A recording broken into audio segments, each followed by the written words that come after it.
प्रियात्म तथाता उपनिषद में आप सभी का स्वागत है।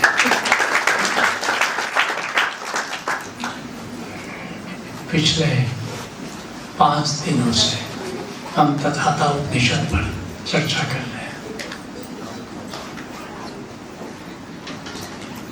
और इस निष्कर्ष पर पहुंचे कि हुक्म से राजी हो जाना तथाता है। और हुक्म क्या है? परमात्मा का संविधान, परम नियम, कॉस्मिक लॉस। यही रीत है, हुक्म है, ताओ है। और 12 नियम है। There are 12 articles in cosmic constitution. 9 articles के बारे में हम लोगों ने जान लिया। अब अंतिम 3 आर्टिकल्स, उस पर आज चर्चा करेंगे। 10वीं आर्टिकल, 10वां नियम है जीत का नियम, लॉ ऑफ विक्ट्री। पहले हम जान चुके हैं कि जीवन द्वंद्वात्मक है, जीत है तो हार। लॉ ऑफ कॉम्प्लीमेंट्री में भी जान चुके हैं कि द्वंद्वात्मक तो है, लेकिन दो द्वंद्व भी एक दूसरे के कॉम्प्लीमेंट्री है, लॉ ऑफ कॉम्प्लीमेंट्री। लेकिन अब जब द्वंद्व है तो जीत भी होगी और हार भी होगी। ऐसा नहीं हो सकता कि केवल जीत ही हो। तो यहाँ पर ओशो कह रहे हैं कि अगर इस सूत्र को जान लो तो फिर हमेशा जीत होगी। जीत का नियम, एक सुशील खेरा ने किताब लिखी है, यू कैन विन, तुम जीत सकते हो, लेकिन उसमें जीत के नियम की चर्चा ही नहीं है। Motivational speakers, you can win, you can win, मगर वे ये सूत्र नहीं बताते हैं how can you be win. लेकिन यहाँ परम नियम बताता है कि आप जीतोगे, जीत आपकी, लेकिन किस नियम का पालन करते हुए तुम जीतोगे। तो इस पर अभी चर्चा करेंगे। 15 मिनट से भी कम आपके पास समय है, 10 मिनट समझ लो, क्योंकि अंत में फिर से तथातथ पर आ जाएंगे। हुक्म की चर्चा करके फिर से तथातथ पर, लॉ ऑफ सर्किल, जहाँ से शुरू किए थे फिर हमको वहीं पहुँचना है। जैसे वीडियो किसी का खींचते हो तो जहाँ से शुरू करो फिर वहीं पर ला करके समाप्त करो। ये वीडियो का नियम है। ये तो जीत जहाँ से शुरू किए थे, तथाता क्या है से शुरू किए थे, फिर से आ जाएंगे तथाता क्या है, व्हाट इज सचनेस। तो बताओ जीत का नियम क्या है तुम्हारी दृष्टि से? What is the law of victory? 4-5 लोग आ जाओ, बताओ। कोई शुरू करेंगे कि नहीं?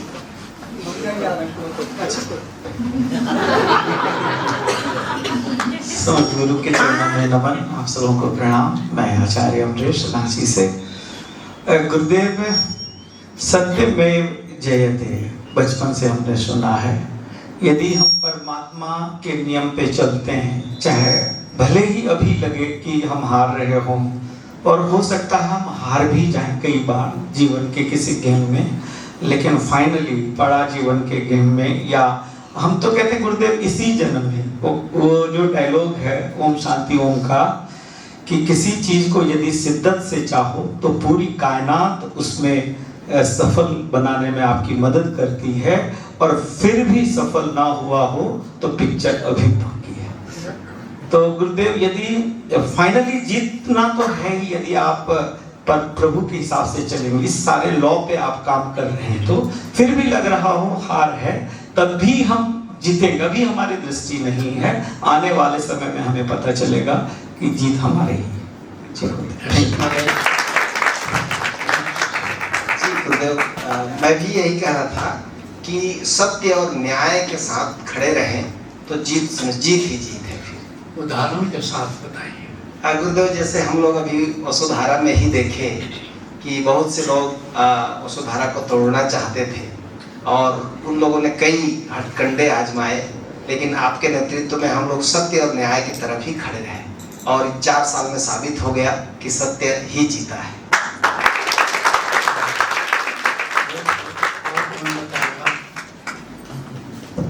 प्रणाम गुरुदेव, प्रणाम सभी को।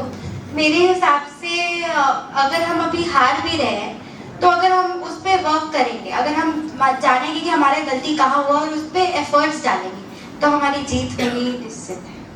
क्या करने से? अगर हम एफर्ट्स डालेंगे उस पर, अगर हमने एफर्ट्स डाला फिर भी हारे तो उस पर मनन करें कि हमने कहाँ पे गलती की, उसको सुधारने वो से। तो ठीक है, लेकिन जीत का नियम क्या है?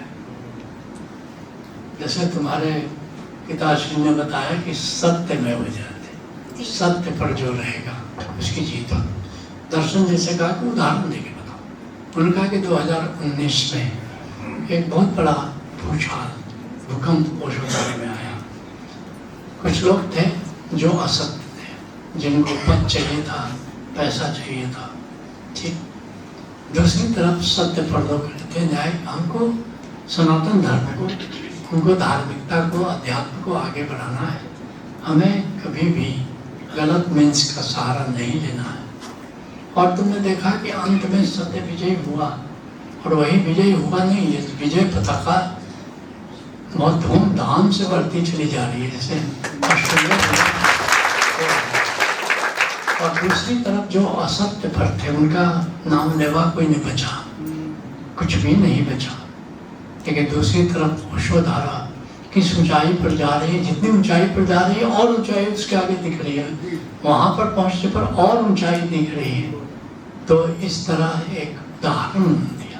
तो ऐसे ही कोई और भी उदाहरण तुम लोग दे सकते हो कि ये बात बिल्कुल ठीक है, यही जीत का नियम है।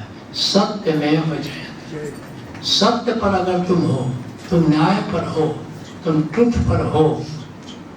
कृष्ण तो यहाँ तक कहते हैं अगर तुम सत्य पर हो तो गलत मीन्स का भी सहारा तुमने लिया तो जीत तुम्हारी होगी, क्योंकि सत्य के पक्ष में।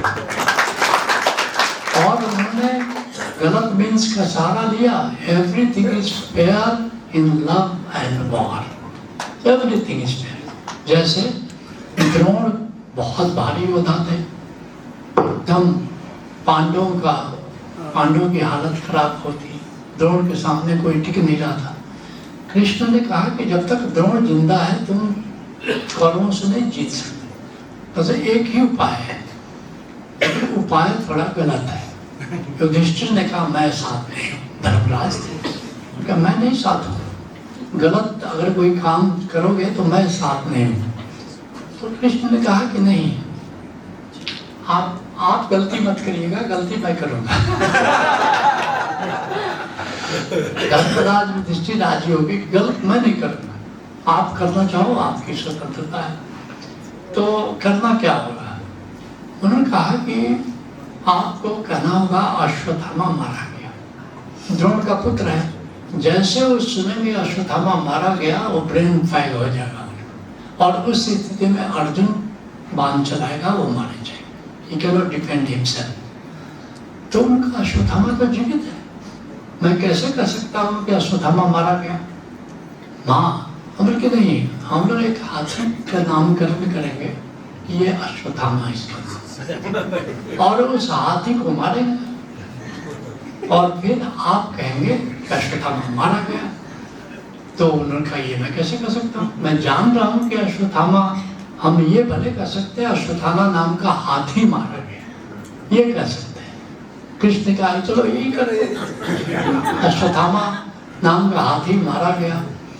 तो वहां गया, अश्वत्थामा नामकरण हुआ, एक हाथी मारा गया और जोर से चिल्ला के युधिष्ठिर का अश्वत्थामा हतो नरो वा कुंजरो। ये नहीं कह सकता कि नर मारा गया, ये हाथी मारा गया। तो जैसे उनका अश्वत्थामा हतो, कृष्ण ने शंख बजाया। तो कृष्ण कह रहे हैं कि न्याय के लिए युद्ध जीतना है तो कुछ गलत कदम भी उठाए जा सकते हैं जो कि फेयर नहीं है। अनफेयर कदम भी उठा सकते हो अगर तुम्हारा उद्देश्य पवित्र है, तुम सत्य पर हो, जैसे उन्होंने कह दिया। जैसे अब युद्ध हो रहा है और कृष्ण क्या कर रहे हैं, वचन दिया है कि मैं शस्त्र नहीं उठाऊंगा, और वचन तोड़ करके गलत मीन्स का प्रयोग कर रहे हैं कि नहीं कर रहे? उन्होंने किया, और लेकिन फिर क्या हुआ कि सत्य और न्याय की जीत। तो कृष्ण यहाँ तक कह रहे हैं कि पहले लेकिन डिसाइड करो, क्या तुम सत्य पर हो, क्या तुम हक की लड़ाई लड़ रहे हो?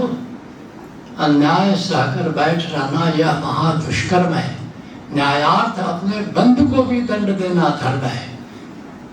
जैसे तुम्हारा कोई रिलेशन है और ये गलत है, ये जान रहे हो, तुम्हारा भाई है, तुम्हारी पत्नी है, तुम्हारा पति है, तुम्हारा रिश्तेदार है, तुम जान रहे हो कि ये गलत है, इस दो लड़ाई में मेरा रिश्तेदार गलत है, सिर्फ इसलिए तुम साथ दे रहे हो कि मेरा रिश्तेदार है तो तुम गलत कर रहे हो। तुमको डिसाइड करना होगा कि इन दोनों पार्टी में सत्य पर कौन है, तुम उसके पक्ष में खड़े हो। जैसे विभीषण ने क्या किया, रावण भाई था, कहा कि भैया इस लड़ाई में मैं आपके साथ नहीं हूँ, मैं राम के साथ हूँ, आपने गलत किया है, आप सीता को आपने चुरा करके लाया है, ये काम गलत है, मैं आपका साथ नहीं दे सकता। माना कि रावण ने उसकी पिटाई सह लिया, लेकिन अंततः वो राम के पक्ष से जाकर के खड़ा हुआ।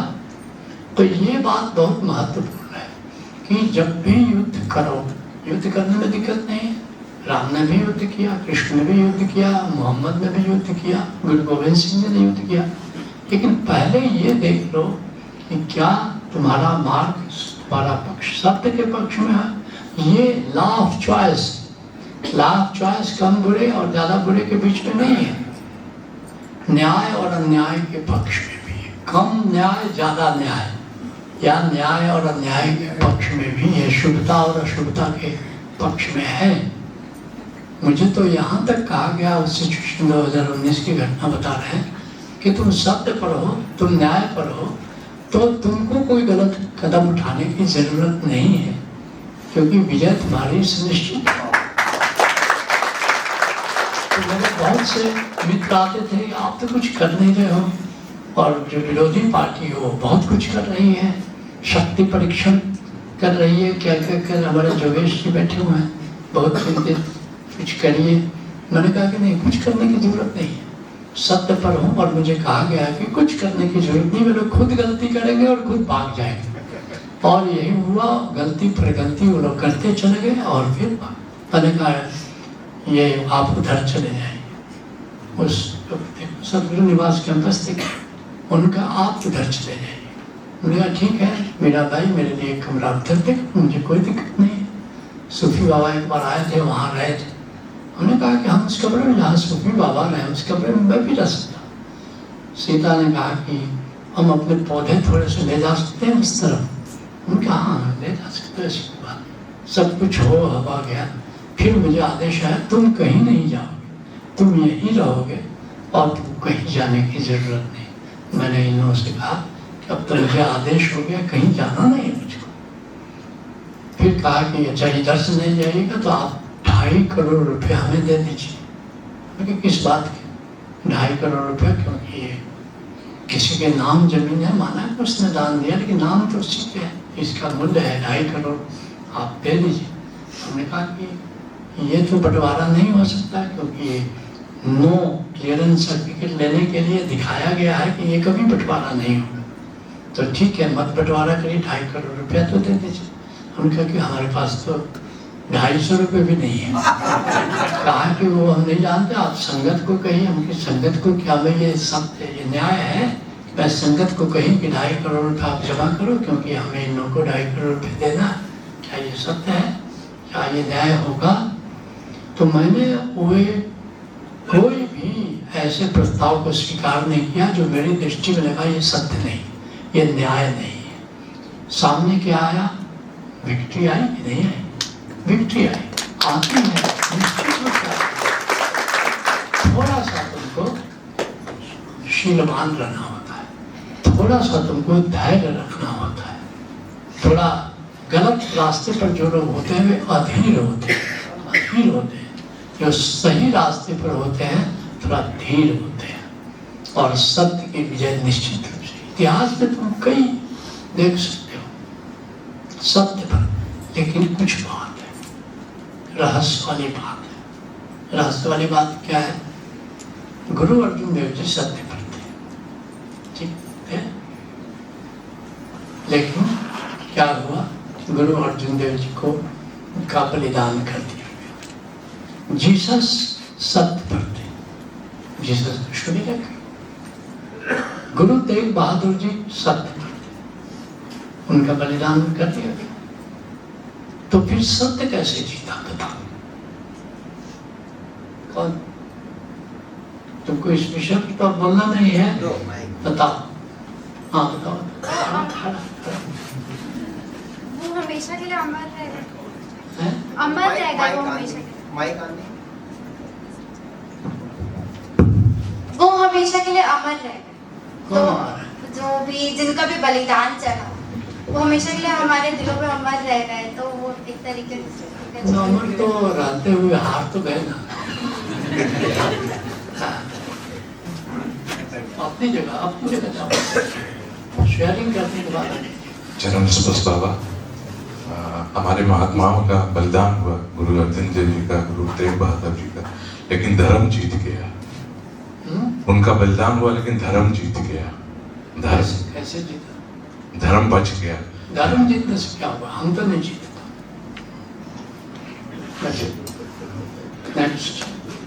और मैं कहता हूं कि अर्जुन देव जी जीत गए। कभी कभी जीते जी तुम्हारी जीत नहीं होती है, लेकिन मृत्यु के बाद तुम्हारी जीत हो जाती है। गुरु अर्जुन देव जी जीते, लेकिन मृत्यु के बाद आज देखो करोड़ों लोग गुरु अर्जुन देव जी की जय जयकार कर रहे हैं। गुरु तेग बहादुर जी जीते, लेकिन मृत्यु के बाद आज करोड़ों उनके भक्त हैं। जीसस जीते, लेकिन मृत्यु के बाद जीत तुम्हारी सुनिश्चित है। कभी कभी हो सकता है कि तुम जीवन में नहीं जीतो, लेकिन मृत्यु के बाद तुम्हारी जीत सुनिश्चित है। ये है जीत का नियम। कितने लोग समझ गए? Beautiful, very intelligent people. Right, अगले नियम पर चले। नियम नंबर 11, खोज का नियम, law of discovery, law of exploration. खोज का नियम क्या है? ये परमात्मा का नियम है।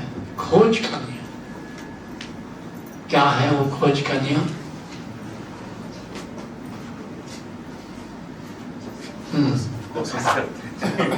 खोज का नियम, law of discovery, law of exploration. Baba, law of exploration है। कबीर साहब जो बोलते हैं कि जिन खोजा तीन पाए, उन्होंने कभी नहीं बोला कि जिन खोजा तो 50% पाएगा। जो खोजेगा वो पाएगा, ये उसका नियम है। ब्यूटीफुल, दैट्स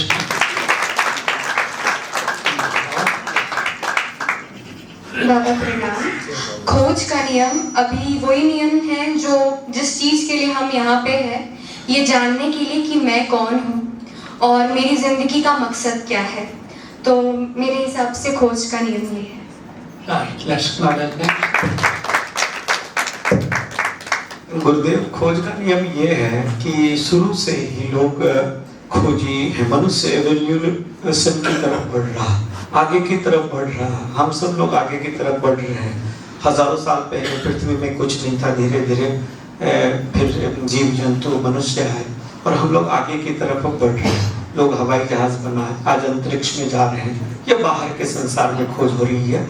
उसी तरह से अध्यात्म में भी पहले संतों ने खोज किया, भीतर की यात्रा किया, और आज भी मैं कह सकता हूँ कि उस धारा में जो खोज हमारे गुरुदेव ने किया 28 स्थल का, आज से पहले तो हजारों साल के अध्यात्म के इतिहास में ऐसा खोज तो नहीं हुआ था कि स्टेप बाय स्टेप गुरुदेव ने हम लोगों को मंजिल तक पहुंचाने की बात करती है।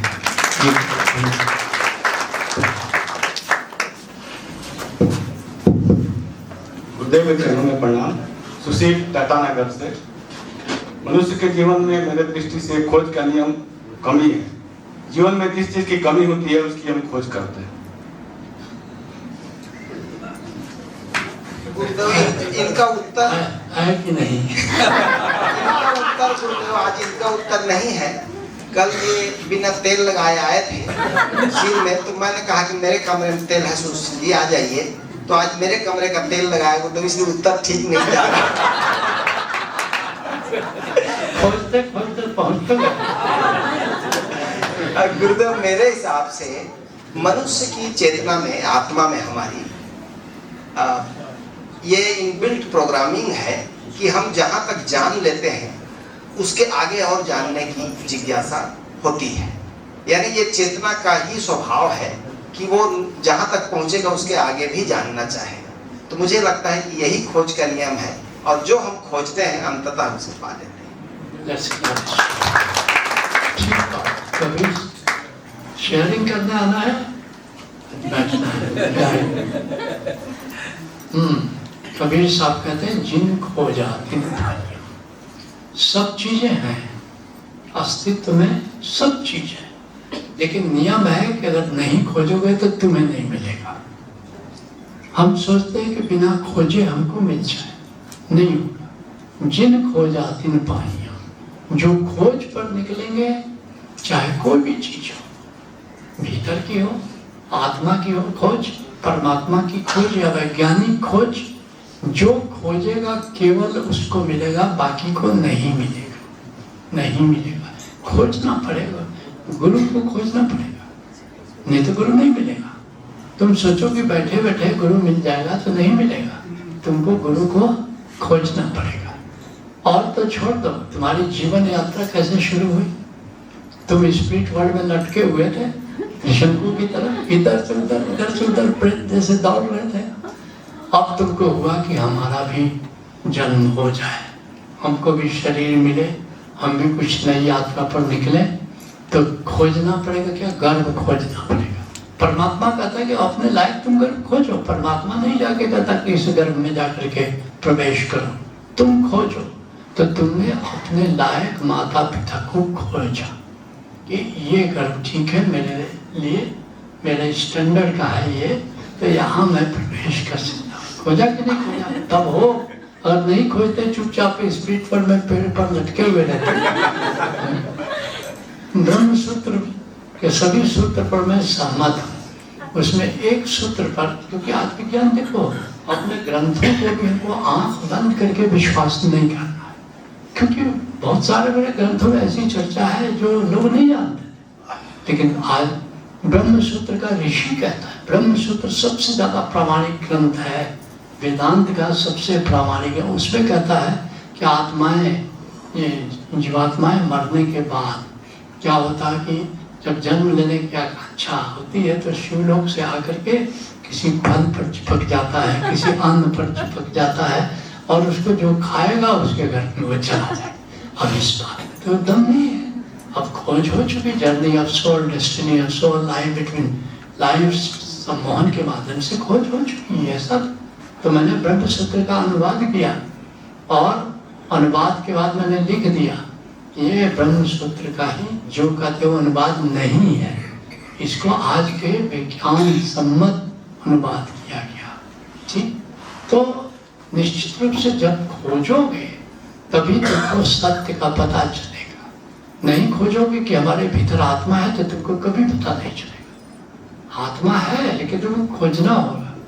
परमात्मा है, इसलिए तुलसीदास क्या कहते हैं, सगल पदार्थ एहि जग माही, कर्महीन नर पावत नाही।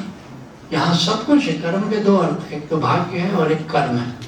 तो कर्म क्या करना होगा? खोजना होगा। खोजोगे तो मिल जाएगा। समृद्धि भी है, धन भी है, पद भी है, प्रतिष्ठा भी है, और भीतर बुद्धत्व भी है, संबोधि भी है, आत्मा भी है, सब कुछ है। भीतर भी से बहुत कुछ है, बाहर भी बहुत कुछ है। लेकिन देखते हो गौतम बुद्ध बुद्धत्व को सब क्यों नहीं हो जाते? गौतम बुद्ध ने परिवार छोड़ा, राज्य छोड़ा, जंगल जंगल घूमे, खोज रहे थे। खोजते खोजते 6 वर्ष लगा, उन्होंने पा लिया अपनी संबोधि को। ऐसे ही तुम भी किसी दिन भी कुछ पाओगे, उठ परिदा उद्यम कर, बैठिया देवे कौन। उद्यम दे प्रारब्ध है जो पंखा बिच भौन, और उद्यम क्या करना है? खोजना है। खोजोगे तो पाओगे। और ऐसा नहीं जरा सा खोज लिए, तुम गए हो मोती खोजने और किनारे समंदर में ही जहाँ से जा रहे हैं, बस लहर तक गए और इधर आ गए, कहाँ मोती मिला? जिन खोजा तुम पाइया गहरे पानी पर। उसको लॉजिकल कंक्लूजन तक ले जाओ। एडिसन ने 300 आविष्कार किए, और जो पहला ही आविष्कार बल्ब का जब आविष्कार कर रहा था, तो फिर कितनी बार खोजा और हर बार फेल कर गया, लेकिन हार नहीं मानी। और इतने फेलियर्स के बाद में अंत में बल्ब को खोज लिया। तो इस बात को गांठ बांध लो कि दुनिया में सब कुछ है। पाना अगर कुछ नहीं पाना चाहते हो, कोई बात नहीं। अगर कुछ पाना है तो खोजना पड़ेगा, चाहे वो परमात्मा हो कि आत्मा हो कि धन हो कि पद हो कि प्रतिष्ठा। कितने लोग समझ गए? Beautiful, very intelligent. अब अंतिम नियम जो कि पूरे तथाता के लिए बहुत जरूरी है, उस नियम का नाम है आनंद का नियम। आनंद का नियम, लॉ ऑफ ब्लिस। कौन बताएगा आनंद का नियम क्या है? Law of bliss.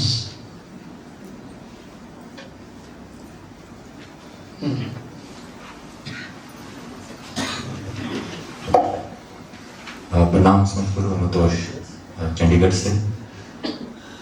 संत गुरु, बहुत सोचने पे बहुत विशाल इसका उत्तर लग रहा है कि जब हम ब्रह्म में ग्राउंडेड होकर कर्म करने का मजा लेते हैं, या उसके हुक्म में जीते हैं, या कह लीजिए अभी और यहीं में जीते हैं, यहीं शाश्वत है और अभी हो रहा है, और कर्म करने का मजा लेते हैं, उसके हुक्म में जीते हैं, तो अनंत आए ही आएगा। क्योंकि पास से मुक्त हो जाते हैं, भविष्य से मुक्त हो जाते हैं, और प्रेजेंट क्षणों में उसके हुक्म में जीते हैं, तो अनंत रहेगा। और कौन बताएगा आनंद का नियम क्या है? गुरुदेव, मेरी समझ है कि आनंद का नियम है कि एक तो हम जो भी खोज रहे हैं वो आनंद के लिए खोज रहे हैं, चाहे बाहर के जगत में चाहे भीतर के जगत में हम आनंदित होना चाहते हैं। लेकिन हमें लगता है कि कोई ऑब्जेक्ट, कोई बाहर का चीज मिलेगा, हमसे अलग कोई चीज मिलेगा, तब हम आनंदित होंगे। जबकि आनंद का नियम ये कहता है कि आनंद हमारा स्वभाव ही है, उसे पाने के लिए किसी आलंबन की जरूरत नहीं है।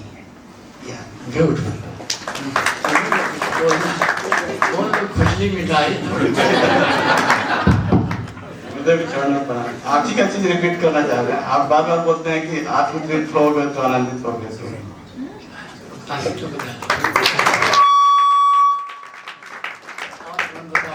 आनंद का नियम क्या है?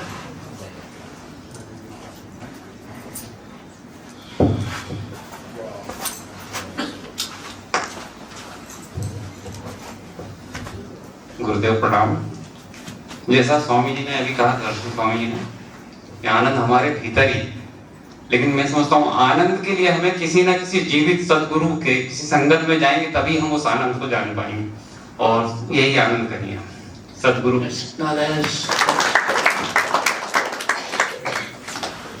मुझे नमस्कार, मैं दिल्ली से राकेश।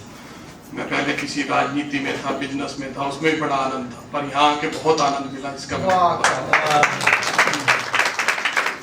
पेड़ों को सुनो, लाइफ लाइन, पेड़ों को जड़ देकर बोला तुम खड़े यहीं सब पाओगे। पेड़ को खड़ा कर दिया, बोला कि तुमको कहीं जाने की जरूरत नहीं है, तुमको खड़े खड़े यहीं सब मिल गया। चिड़ियों को पर देकर बोला, चिड़ियों को क्या दिया? पंख दिया, और क्या कहा? कुछ चाहो तो उड़ जाओगे। नर को बोला प्रज्ञा देकर, मनुष्य को क्या दिया? एक समझ दिया, विवेक दिया। नर को बोला प्रज्ञा देकर, कुछ चाहो तो लौटो भीतर, आनंदम शरणम गच्छामि। दर्शन ने बहुत प्यारी बात की कि हम अल्टीमेटली खोज क्या है, हमारी अल्टीमेट खोज क्या है। कहते हैं कि जिन खोजा तिन पाइया, ये खोज करनी है, लेकिन अल्टीमेट खोज क्या है? आनंद की। वो आनंद हमारे भीतर है। तो आनंद खोजना है तो कहाँ खोजोगे? भीतर खोजोगे। बाहर आनंद नहीं है। आज तक आनंद किसी को बाहर नहीं मिला है, न कभी किसी को मिलेगा। आनंद जब भी मिलेगा तो कहाँ जाना है? नरको बोला प्रज्ञा देकर कुछ चाहो। क्यों कुछ चाह रहे? आनंद मिले। तो कुछ चाहो तो लौटो भीतर। Go inside, there you will get the bliss. This is the law of bliss. तो अब क्या संबंध है? अभी जैसे मैंने कहा था कि ये 12वां नियम सबसे महत्वपूर्ण होगा। तो मूल प्रश्न पर फिर आ जाते हैं कि तथाता क्या है? तथाता क्या है? आप बताओ तथाता क्या है? आ जाओ। अब तथाता क्या है? हुक्म तो जान लिया। What is suchness? अजय गुरु दिल्ली से।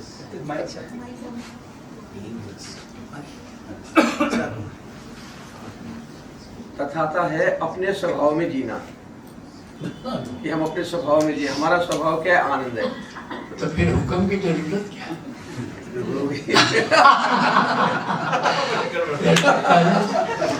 मैं भी पूछा तथाता क्या है? कौन बताएगा?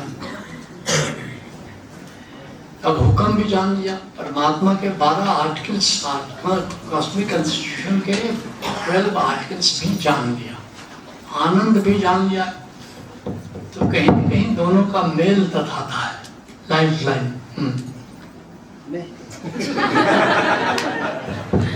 हाँ, मैं कह रहा था गुरुदेव कि इन 12 नियम को हमने जाना, समझा और अपनी प्रज्ञा में इसको धारण किया और जिंदगी में उपयोग किया के बाद जो हमारा इतने 12 नियम को पालन करने के बाद में हम अपने स्वभाव में लौट आते हैं। और यह स्वभाव जो है हमारा, इसका स्वभाव ही आनंद है। तो आनंद, हम आनंदित जीवन जीते हैं, तथाता में जीते हैं। ये आधी बात पूरी करो। ये हाथी का एक साइड, दूसरा साइड।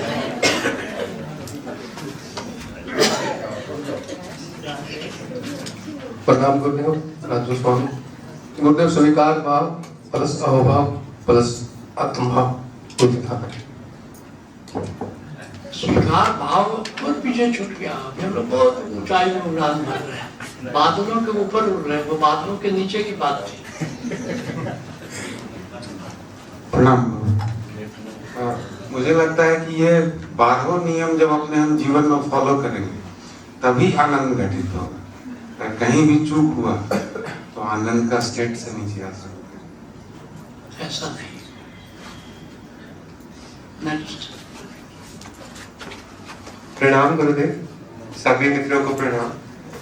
प्रभु, मेरे को ऐसा लगता है कि अगर हम इन 12 नियमों को फॉलो करेंगे, अपने जीवन में अपनाएंगे, तो हमारे पास चॉइसेस कम हो जाएंगी। हम जो भी गोविंद की इच्छा है उसके अनुसार जीने लगेंगे और हमें खुद कुछ करने की जरूरत नहीं पड़ेगी। तो मन बीच में नहीं आएगा, तो हम सचनेस में जीने लगेंगे। मैं पूरा कर देता हूँ अपने। गुरुदेव, मैं ये कहता कि ये 12 नियम को हमने जाना, तो साथ साथ ये भी जाना कि अस्तित्व इन्हीं 12 नियमों से परिचालित है, इन्हीं 12 नियमों से चलता है। नहीं, ये 12 नियमों के द्वारा परिचालित नहीं, अस्तित्व के द्वारा 12 नियम परिचालित। हाँ जी, अस्तित्व ने ये 12 नियम अपने संविधान के लिए बनाए हैं। और जब यह बात मुझे पता चल जाए तो अब मैं निश्चिंत हो सकता हूँ कि अस्तित्व नियम से चल रहा है और मुझे नियम के अनुकूल चलना चाहिए। तब मैं तथाता में आ गया। बहुत सुंदर। ये बात बिल्कुल ठीक। एक बात याद रखो, 12 नियमों को तुमने समझ लिया तो तुम इसी निष्कर्ष पर पहुंचोगे, अनहोनी होती नहीं, होनी होए सो होए। कोई ऐसी चीज न तुम्हारे अतीत में कभी हुई न कभी होगी, क्योंकि अनहोनी तो होती नहीं।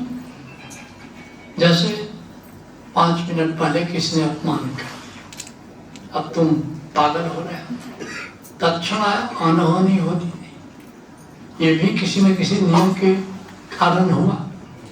तुमको बिजनेस में घाटा लग गया, तत्काल थोड़ी सी लहर आई और तत्काल कहा कि अनहोनी होती नहीं, ये बिजनेस में घाटा लगना भी परम नियम के हुक्म के अनुसार।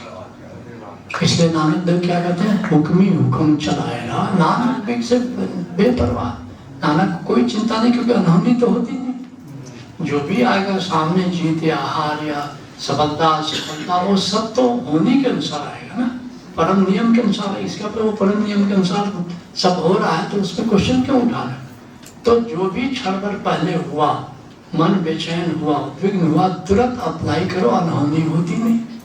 अगर हुआ है तो होने के अनुसार हुआ है, तो राजी होने में दिक्कत, तो हुक्म से तुम राजी हो जाओ। इस सूत्र का पालन करो तो हुक्म से राजी हो जाओ। लेकिन हुक्म से राजी होना, बेपरवाह हो जाओगे, निश्चिंत हो जाओगे, मगर तथाता नहीं घटित होगा। तथाता कैसे घटित होगा? स्वयं को आनंदित आत्मा जानते हुए हुक्म से राजी हो जाना तथाता। स्वयं को आनंदित आत्मा जानते हुए हुक्म से, केवल आनंदित आत्मा तुम जान रहे हो तो फिर तथाता घटित नहीं होगा, नहीं घटित होगा। लेकिन स्वयं को आनंदित आत्मा भी जाना और हुक्म, हुक्म ये कहते हैं, हुक्म रजाई चलना नानक लिखिया नाल। मैं जान गया हूं कि मैं आत्मा हूं, लेकिन फिर भी मैं हुक्म से राजी होकर चलता हूं। और इसीलिए जो पहले गुरु साहिबान थे, हुक्म से राजी होकर के चले, जानते थे सब कि मैं आनंदित आत्मा हूं, उनको तकलीफ नहीं हुई। लेकिन बाद में तकलीफ हुई। क्यों? क्योंकि आनंदित आत्मा तो मैं हूं, लेकिन मैं सरकार का हुक्म नहीं मानता, मैं देश का हुक्म नहीं मानता, तो फिर तो तकलीफ होगी। नानक देव जी तो बाबर के यहाँ जा रहे हैं, अन्याय कर रहा है, न्याय के पक्ष में खड़े। बाबर ये क्या कर रहा है? तुझे शक्ति चाहिए, राज्य चाहिए, तो तू राजा से लड़, तू जनता को क्यों परेशान कर रहा है? जेल में डाल दिया। अंत में बाबा को सदबुद्धि जागी, नानक देव जी सत्य करते हैं, तो फिर माफी मांगनी पड़ी उसको। तो स्वयं को बिना आनंदित आत्मा जाने हुए, बिना अपने मूल स्वभाव में प्रतिष्ठित हुए तुम तथाता में नहीं जा सकते, और बिना हुक्म से राजी हुए भी तुम तथाता में नहीं जा सकते। तो दोनों का संगम अगर हो जाए तो फिर तथाता घटित हो जाता है। और तथाता घटित हो जाने का क्या मतलब है? साक्षी। साक्षी का क्या मतलब? वर्तमान से राजी हो जाना साक्षी है। जो है और जो हो रहा है, यही तो साक्षी है। तुम राजी हो, जो है ठीक है, आत्मा है, परमात्मा है।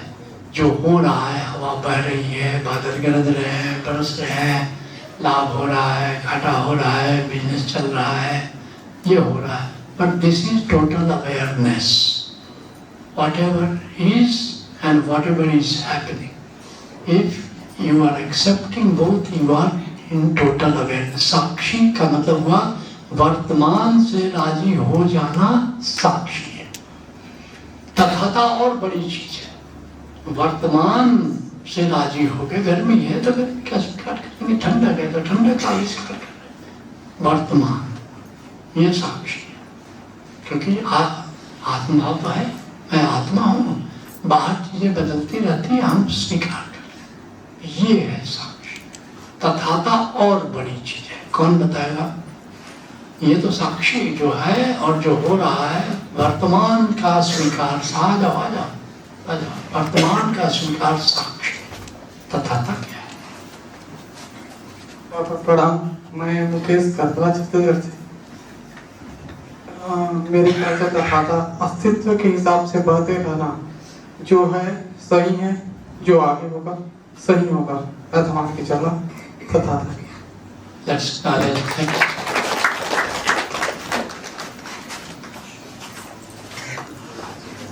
बाबा, अतीत वर्तमान और भविष्य तीनों का स्वीकार तथाता है।